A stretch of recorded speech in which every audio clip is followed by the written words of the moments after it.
ሙልጌታ ጤና ይስጥልኝ መሳይ እንደምን አለ? እንግዲህ በቶሎ ተገናኝተናል። ዛሬ የተገናኘንበት ልዩ የዜና ምራ ግብር ስላለን ነው። ህወሓት መግለጫ አውጥቷል። እስካሁን በአገዛዙ በኩል ይፋዊ የሆነ በጉዳዩ ዙሪያ የተባለ ነገር እንደሌለ ነው ለማወቅ የተቻለው። ነገር ግን ምንድነው የሆነው? በተለይም የአማራ ተወላጆች አንዳንዶች ጉዳዩ በሰፊው እየተነሳ የሚገኝበት ሁኔታ ነው ያለው። ህወሓት መግለጫ ያወጣበት አንድም በሸረሪና በኩል ጥቃት ተከፈተብኝ የሚል እንደሆነ ነው ለመረዳት የተቻለው። እስቲ ምንድነው የሆነው ሙልጌታ? ከመነሻ ያለውን ነገር ብታስረዳን። አመሰግናለሁ መሳይ። አብይ አህመድ ትናንት ሐምሌ 4 ቀን 2018 ዓ.ም የአማራ ሚዲያ ኮርፖሬሽን በሚባለው ቀርቦ በርካታ ሀሳቦችና አስተያየቶችን ሲሰጥ እንዳመሸ እናስታውሳለን። በዛ ሂደት በተለይ የወልቃይት ጉዳይ፣ የሰኔ 15 ጉዳይ የአማራን ትግል ይከፍሉልኛል ወይም ደግሞ እነዚህ አጀንዳዎች አማራውን ለመበታተኛ እጠቀምባቸዋለሁ በሚል ከዚህ በፊት በካድሬዎች በኩል በተለይ በነ ዳንኤል ክብረት ተይዞ የነበረውን የዚህ ፕሮፓጋንዳውና የትርክትን ጉዳይ ለመሸጥ ከፍተኛ ጥረት አደረገ። የነ ዳንኤል አካሄድ ከፍተኛ ኪሳራ እንዳመጣበት ሲያቅ የመጨረሻ አማራጭ በሚል ራሱ ወደ ፕሮፓጋንዳው መስመር የመጣበት ሁኔታ አለ። ለዚህም ፕሮፓጋንዳ ሲባል በትናንትናው ዕለት በአማራ ሚዲያ ኮርፖሬሽን ቀርቦ በርካታ አጀንዳዎችን ወደ ማህበረሰቡ በተለይ የቅራኔ ሀሳቦችን፣ ግጭት የሚያስነሱ ሀሳቦችን ህዝብ ለህዝብ መካከል ጸብ ለማስነሳት ከፍተኛ ጥረት ሲያደርግ ነበር።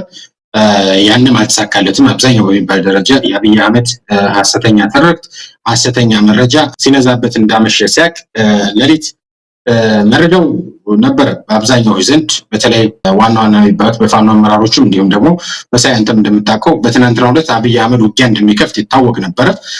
ሌሊት 11 ሰዓት ገደማ ወልቃይት ግንባር ወይም ደግሞ በረከት ተብሎ ሸረሪና በሚባሉት አካባቢዎች ላይ የከባድ መሳሪያ የማስወንጨፍ ሙከራ ነው ያደረገው።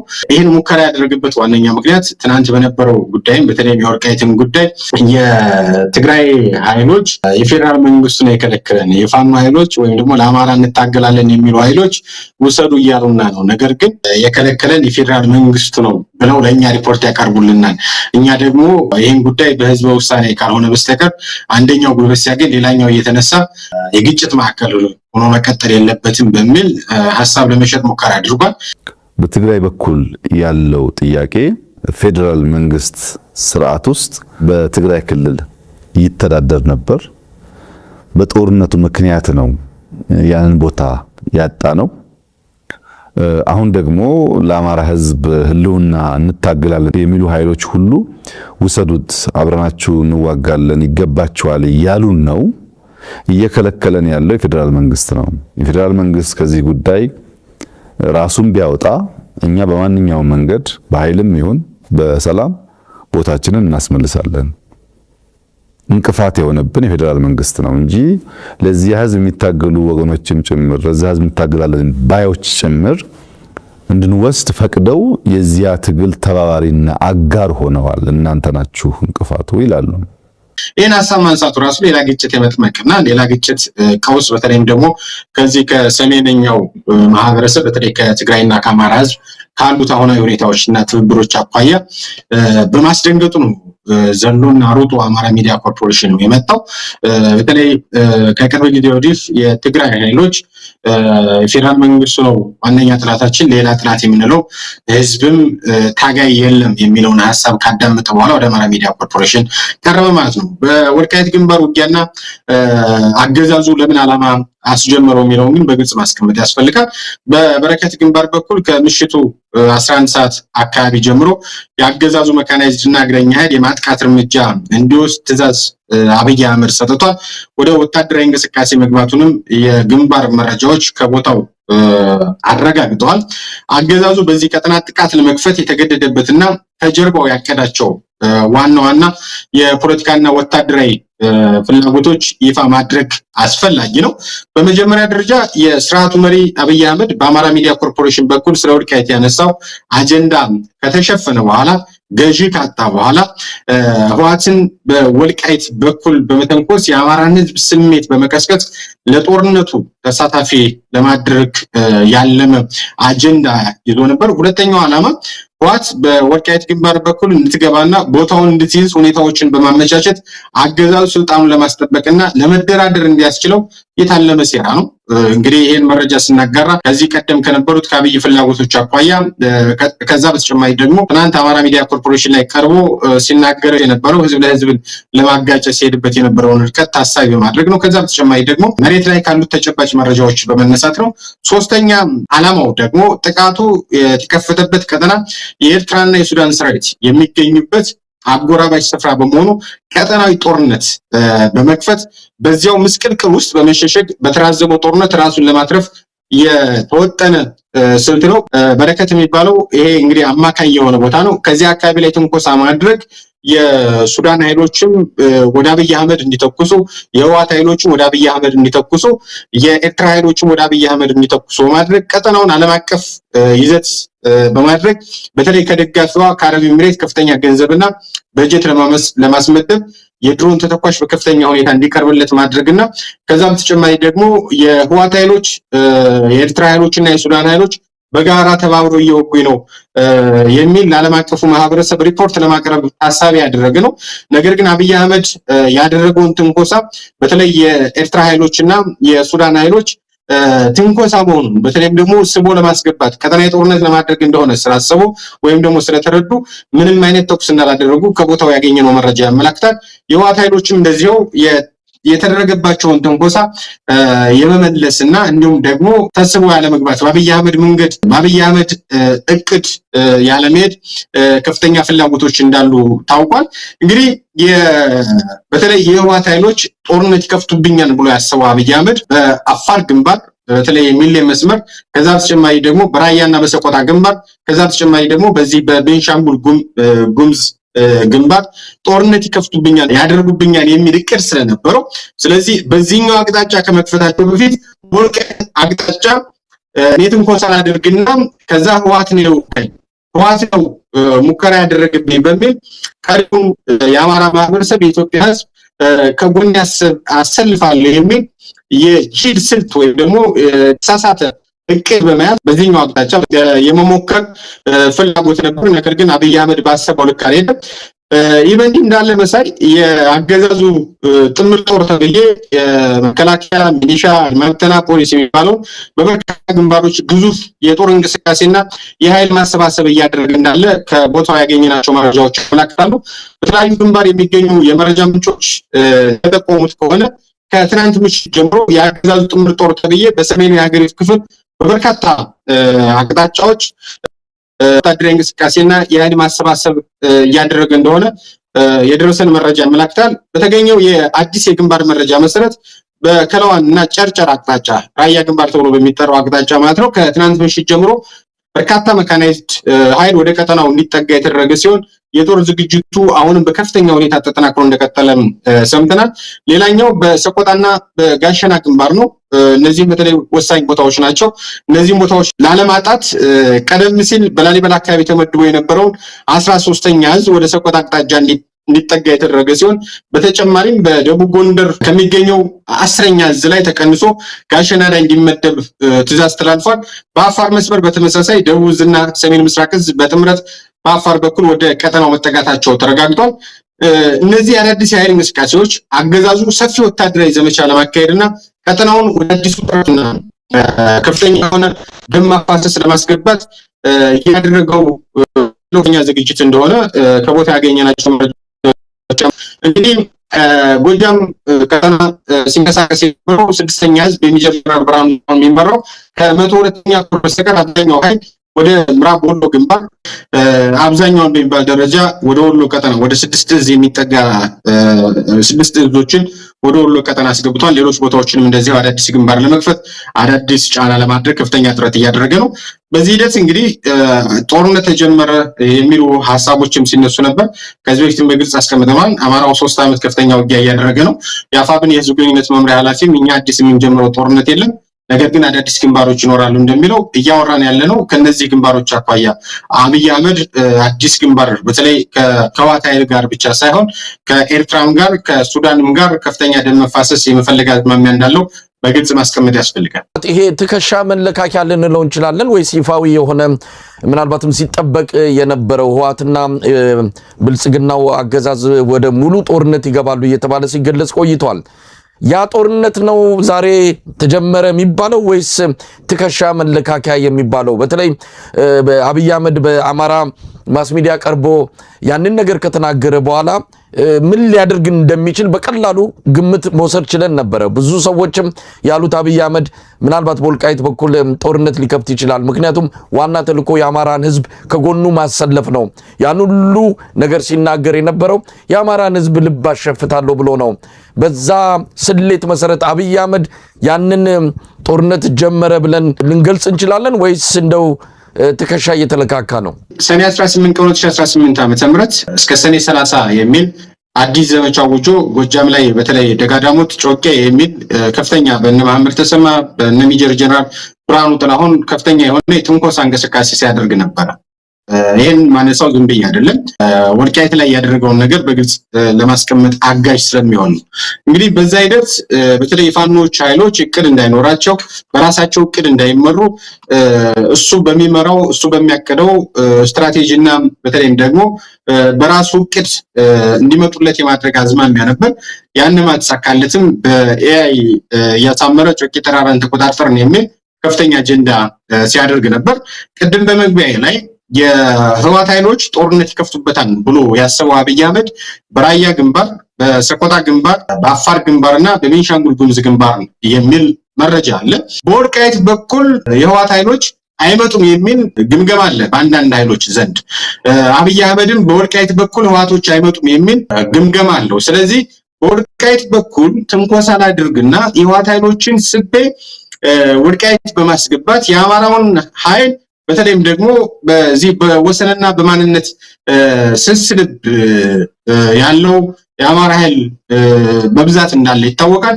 አብዛኛውም በወሰንና በማንነቱ እንደማይደራደር ቀይ መስመሮች እንደሆኑ ይታወቃሉ። ስለዚህ እዚህ ላይ ስቤ በማምጣት ከአማራ ኃይል ከፍዬ ወስዳለሁ የሚል እቅድ ነበረው። ያንን እቅድ ለማሳካት ብልጽግና የጀመረው ትንኮሳ እንደሆነ ልክ እንደ ሰኔ 18 2018 በፋኖች እንደጀመረው በተመሳሳይ በወልቃይት የማድረግ አዝማሚያ።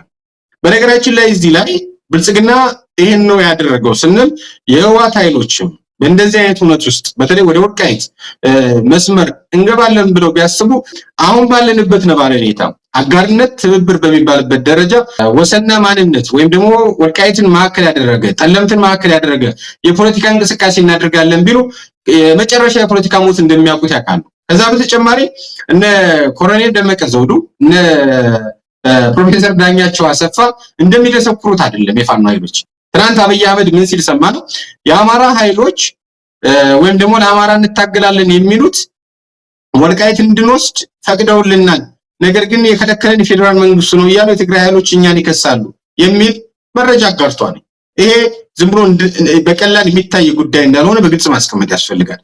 ይሄን እያለ ያለበት ዋነኛ ምክንያት በትናንትናው ዕለት ለሊት 11 ሰዓት ላይ ያስጀመረው ትንኮሳ አንደኛው ተከትላ ክፍል እንደሆነ ግን በግልጽ ማስቀመጥ ያስፈልጋል። ከዛ በተጨማሪ ይሄን የኃይል መፈታተሽ ልንለው አንችልም። መሳይ የኃይል መፈታተሽ አይደለም። ምክንያቱም የተለያዩ ግንባሮች ተመረጡ ግንባሮች እንዳሉ ይታወቃል። ብልጽግና እኮ በምዕራብ ጎንደር በኩል ወረራ ሊፈጸምባቸው ነው በሚል ለፋኖች ሳይቀር ዶክመንት አዘጋጅቶ እኮ በራሱ ሰዎች አጋርቷል።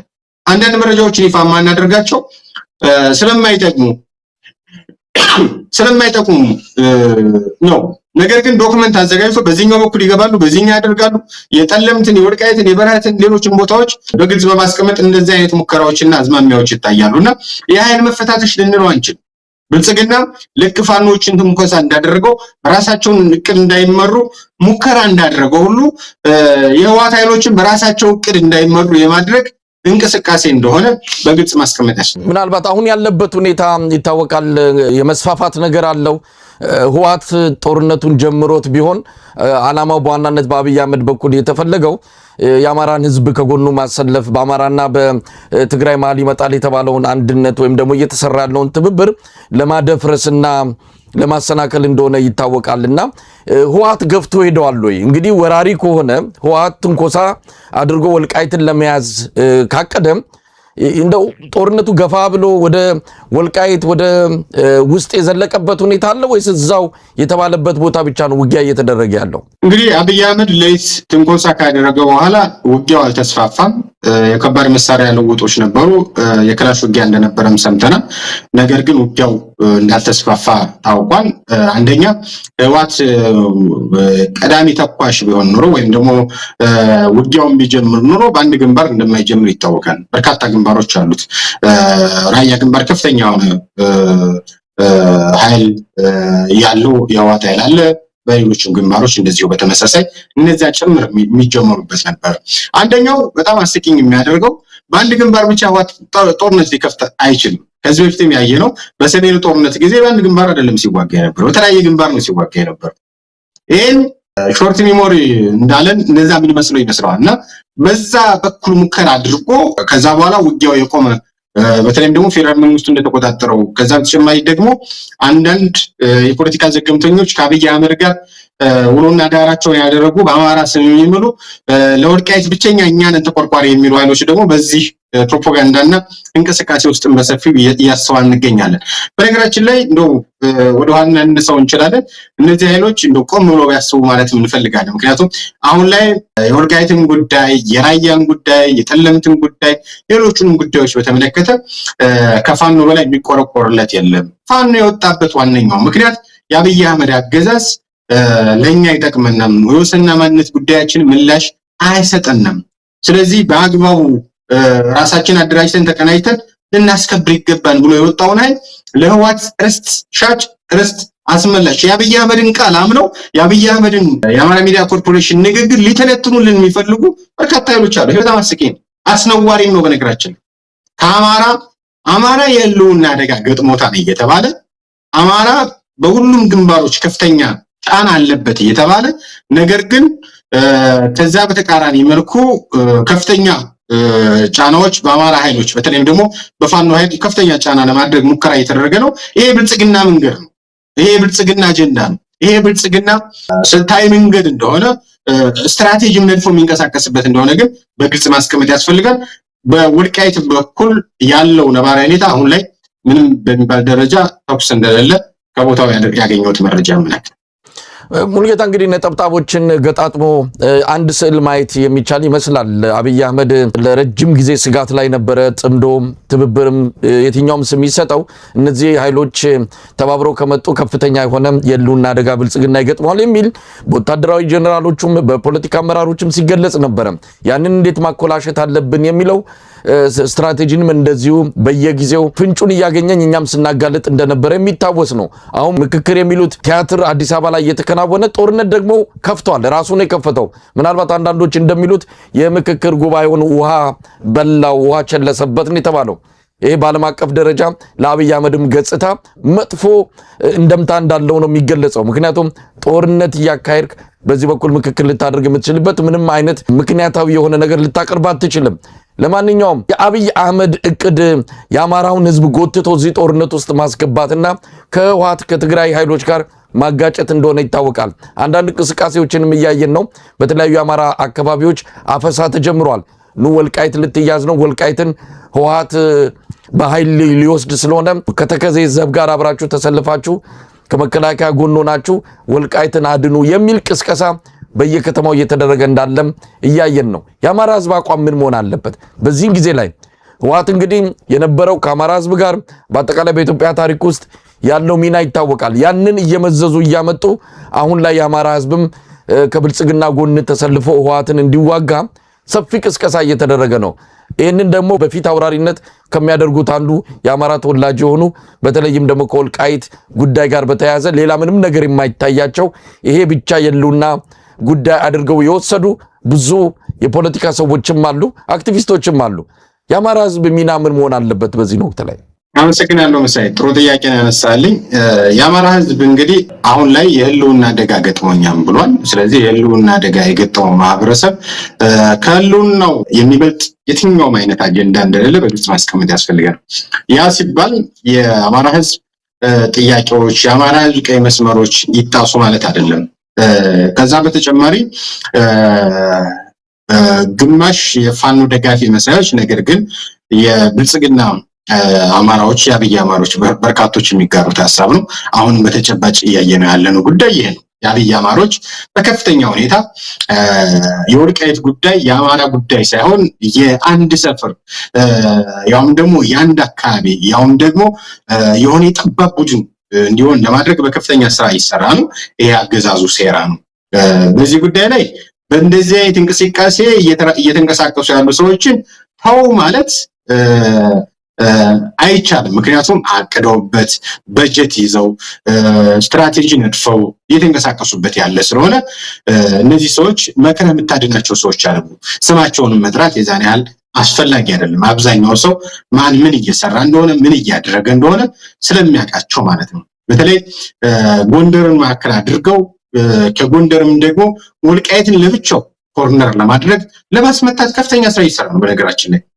ከዛ በተቃራኒ ደግሞ ሌሎችም በተመሳሳይ የወልቃይት ጉዳይ እንደዚህ የሚያጎኑት አክቲቪስቶች ለብልጽግና ተቀጣሪ የሆኑ ኃይሎች እንደሆኑ ባለመረዳት እንዲሁም ደግሞ አንዳንድ ጊዜም የአማራ ሕዝብን ዋና ምሰሶዎች የሆኑትን እንደ መበሻሸቂያ በመቁጠር በርካታ ሐሳቦች ሲረጩን ይታያል።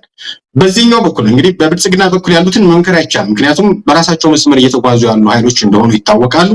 ከአማራው ኃይል የመነጠል ወልቃይትን የአማራ ሳይሆን የአንድ ጠባብ ቡድን የፖለቲካ ማስፈጸሚያ የማድረግ ከፍተኛ ፍላጎት አለ። ከዚህ በፊትም እነ ኮሎኔል ደመቀ ዘውዱ እኛም የወልቃይትን ጉዳይ ነው የሚመለከተን፣ የደራ ጉዳይ የሌሎች ጉዳዮች አይመለከተናም፣ አሁን ካለው መንግስት ጋር ከብልጽግና መንግስት ጋር ያጣላናል ብለው መግለጫ የሰጡ ሰዎች ናቸው። እነማን ነው? ኮሎኔል ደመቀ ዘውዱ። በቃ የነሱ መንገድ በጣም አደገኛ እንደሆነ ይታወቃል። ነገር ግን አሁን ምን እያደረጉ ነው? ሌሎች የሚጽፉትን ሌሎች የሚናገሩትን ለዚህ ጠባብ ቡድን ፍላጎት የመሰባሰቢያ የመደራጃ እንደዚህ እየተባልን ነው እንደዚህ እየተዘመተብን ነው የሚል ከፍተኛ የፖለቲካ ስራ ለመስራት ሙከራ እያደረጉ ነው። ይህ መንገድ ግን እንደማያዋጣ በግልጽ ማስቀመጥ ያስፈልጋል። እንግዲህ ቅድም አንተም አንስተዋል። ጎንደር ዩኒቨርሲቲ ማራኪ ካምፓስን ጨምሮ ሁሉም በሚባል ደረጃ ወያኔ ወልቃይትን ጎንደር ልትወር እየመጣች ነው በሚል በርካታ ሚኒሻዎችን የማሰባሰብ የዩኒቨርሲቲ ተማሪዎችን አባሮ የሚኒሻ መሰባሰቢያ የማድረግ ተቋሙን በከፍተኛ ሁኔታ እየተሰራ እንዳለ ከአካባቢ ያገኘናቸው መረጃዎች ያመለክታሉ። ያ ብቻ አይደለም። ከየወረዳ ያለው ሚኒሻ ከየቀበሌ ያለው ሚኒሻ ወልቃይት ሊወረር ነው ክተት የማለት ከፍተኛ እንቅስቃሴ አለ። በወልቃይት በኩል ወያኔ ከመጣ የመጀመሪያ የሚዋጋው ፋኖ እንደሆነ በእርግጠኝነት መናገር ይችላል። በዛ መስመር መምጣት ማለት አደገኛ መሆኑን ከዚህ በፊት ሲነገር የነበረ ነው። አሁንም በእንደዚህ አይነት መስመር እንመጣለን ካሉ አደገኛ ነው። ነገር ግን ናግ በማድረግ በመጎትጎት ትንኮሳ በማድረግ አብይ አህመድና የነ ኮሎኔል ደመቀ ዘውዱ የነ ጻድቃን ገብረትንሳኤ ቡድን ይሄን ለመስራት ሙከራ እያደረገ ነው። ይሄን የሚያደርጉበት ዋነኛ ምክንያት ቅድም አስቀምጠነዋል፣ አሁንም በግልጽ አስቀምጠዋለሁ። የአማራውን የፖለቲካ አጀንዳ የመነጠል የመከፋፈል በአንድ ላይ ተደራጅቶና ተቀናጅቶ የብልጽግናን አገዛዝ እንዳይመታ የብልጽግና አገዛዝ በኢትዮጵያ ነባራዊ ሁኔታ ነግሶ እንዲቆይ የማድረግ አዝማሚያ። ይሄ ደግሞ የጥቅም ተጋሪዎች ናቸው። እኔ ሌሎቹ እንደሚሏቸው አልላቸውም። ነገር ግን አሁንም በተጨባጭ ከዚህ ከሰኔት ምናምን ሲሏቸው ደስ የማይላቸው ነገር አለ። ነገር ግን የአማራው ኃይል እንደዚህ ሲባሉ የሚከፋቸው ከሆነ ሌሎቹንም በአግባቡ ማክበር መቻል አለባቸው። ሌሎቹንም በአግባቡ መያዝ መቻል አለባቸው። ወልቃይትን ለብቻ ኮርነር አድርጎ ለአንድ አካባቢ በመስጠት የሚያድነው ማንም የለም። በነገራችን ላይ ይሄን በቤት ነው የምናስቀምጠው። በታሪክ የሚመዘገብ ቃል ነው የምናገረው። የአማራው ኃይል በጋራ ተባብሮ ጥላቶችን እያሰሩበት ያሉትን ኃይል ማሸነፍ እስካልቻለ በተለይ የብልጽግናን አገዛዝ እስካልጣለ ድረስ የሚከበር ወሰን የሚከበር ማንነት የሚከበር ህልውና የለም። ቀዳሚ የአማራው አደጋ አብይ አህመድ ነው። የአብይ አህመድን አገዛዝ ሲወገድ ሌሎች የፖለቲካ ኃይሎች ድርድር ህዝብ ቤትም ስናስቀምጠው ነበር መሳይ በግልጽም እንዳስቀምጠው የአብይ አህመድ አገዛዝ በወንበሩ እስካለ ድረስ አማራ የሚያስከብረው መሬት የለውም። የሚያጣው ግን በርካታ መሬት አለ። በነገራችን ላይ በሸዋ ጠቅላይ ግዛት፣ በወሎ ጠቅላይ ግዛት፣ በጎንደር ጠቅላይ ግዛት፣ በጎጃም ጠቅላይ ግዛት በብሔራዊ ምክክር ኮሚሽን እነማን ምን አስገቡ? የአማራውን መሬት ለመቀራመት የአማራውን ማንነት ለመቀራመት አዳዲስ አጀንዳ ነው የገባለት፣ አዳዲስ ሐሳብ ነው የገባለት። ይሄን በአግባቡ አለመረዳት በፖለቲካ ዘገምተኛ በመሆን በአብይ አህመድ መንገድ እጓዛለሁ የሚል ኃይል ካለ እንደ አብይ አህመድ ግን እንደሚጠረቅ በግልጽ ማስቀመጥ ያስፈልጋል። የአብይ አህመድ መንገድ እከተላለሁ፣ የአብይ አህመድ መንገድ ያዋጣኛል፣ ይሄኛው መንገድ ያድነኛል የሚል ኃይል ካለ የፖለቲካ ሞት እየሞቱ እንደሆነ በግልጽ ማስቀመጥ ያስፈልጋል። ትናንት የገነቡትን ስማቸውን ዛሬ እንደ አሸዋ ካብ እየናዱት እንደሆነ ግን በግልጽ ማስቀመጥ የሚቻልበት ሁኔታ አለ። አሁን ላይ እኔ ለጎንደር ተወላጆች አጠቃላይ በተለይ ለጎንደር ተወላጆች ጥሪ ማቅረብ ፈልጋለሁ። የአማራን ፋኖ እንደ ከሃዲ፣ የአማራን ፋኖ እንደ ትግል ሻጭ፣ የአማራን ፋኖ እንደ ወሰንና ማንነት ሻጭ የሚደረገው ቅስቀሳ አደጋ ነው። ለማን? ለዛው ማህበረሰብ ትክክል አይደለም። የአማራ ፋኖ ማለት እና አርበኛ ሀፍቴ ወልዴ፣ እና አርበኛ ሳሙኤል ባለድል፣ እና አርበኛ ደረጀ በላይ፣ እና አርበኛ ዮሐንስ ንጉሱ፣ እና አርበኛ አስቻለው በለጠ ያሉበት ጭምር ነው። እነዚህ ትግል ሻጭ አይደሉም። ወንድሞቻችሁን ነው እየካዳችሁ ያላችሁት ማለት ፈልጋለሁ።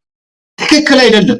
የአማራ ፋኖ ብሔራዊ ንቅናቄ የሚባለው የአንድ ሰው ወይም ደግሞ የሁለት ሰው አይደለም። የነዚህ አመራሮች ድምር ውጤት ነው። ዘመነ ካሴ፣ ሄኖክ አዲሴ፣ ዋርካው ምሬ ወዳጆ፣ ሻለቃ መከታው ማሞ ለብቻቸው የሚሸጡት መሬት የለም። ለብቻቸው የሚያስከብሩት የአማራ ህልውና አደጋ የለም። የሚቀለብሱት የህልውና አደጋ የለም። ተከባብረው ተዋደው የወጡበትን ዓላማ በአግባቡ ሲያስፈጽሙ ነው። ከዛ ውስጥ ከአማራ ፋኖ ብሔራዊ ንቅናቄ በመገንጠል አንድን አካባቢ ለብልጽግና ለማስገበር የሚደረግ እንቅስቃሴ አለ፣ እየታየ ነው። ይሄን ነገር ትክክል አይደለም ተብሎ መከራከር ያለበት የመጀመሪያው ጎንደር ተወላጅ ነው። ወሎ ላይ በተመሳሳይ ችግር ካለ መሟገት ያለበት የወሎና አካባቢ ልጅ።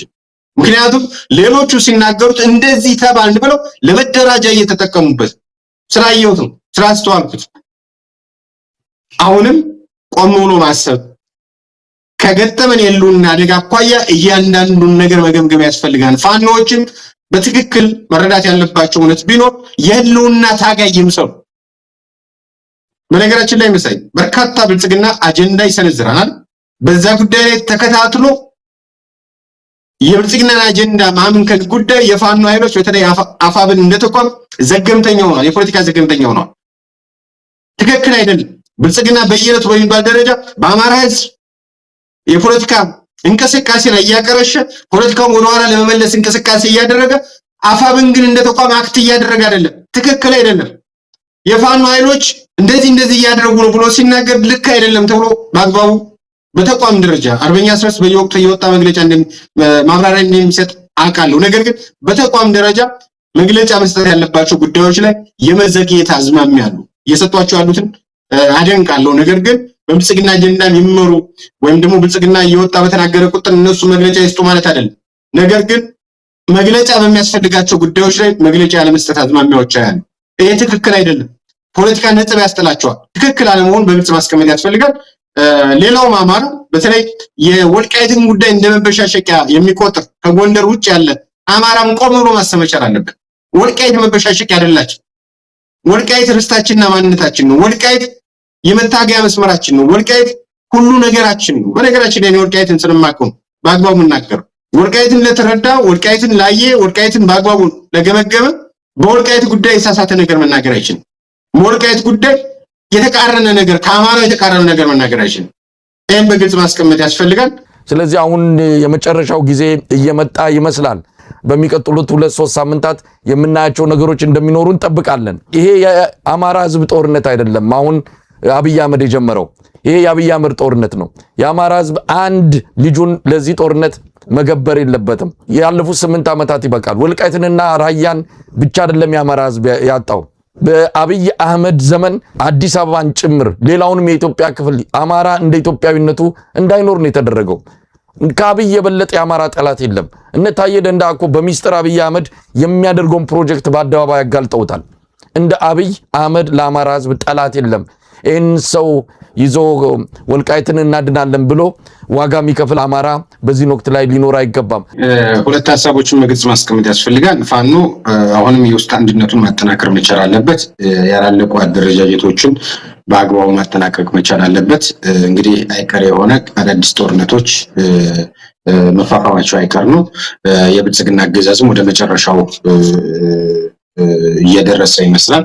ስለዚህ በዚህ ሂደት ውስጥ ባለፉት 3 ዓመታት የአማራ ህዝብ እንደ ህዝብ፣ ፋኖ ደግሞ እንደ ፋኖ ከከፈለው አኳያ የፖለቲካ ብልጫ ተወስዶበት ዳግም የአማራ ህዝብ በሌሎች እጆችና መዳፎች እንዳይወድቅ የአማራ ፋኖ የሚገባውን ሌሎችን ሳይሆን የሚገባውን ለመውሰድ የሚያደርገውን እንቅስቃሴ በከፍተኛ ሁኔታ ውስጥ በተለይ ስትራቴጂ አመራር የሚባለው ኮር አመራሩ በከፍተኛ ሁኔታ ከወትሮ በተለየ በእንደዚህ አይነት ጉዳዮች ላይ እየገመገመ እያስተካከለ ወደፊት መጓዝ መቻል አለበት። አጠቃላይ ፋኖ ሰራዊትም አሁን ያለውን ነባራዊ ሁኔታ በተለይ ብልጽግና በሚያሴራው ሴራ ሳይሆን በራሱ መንገድ መንቀሳቀስ እንዳለበት ማስታወስ ያስፈልጋል።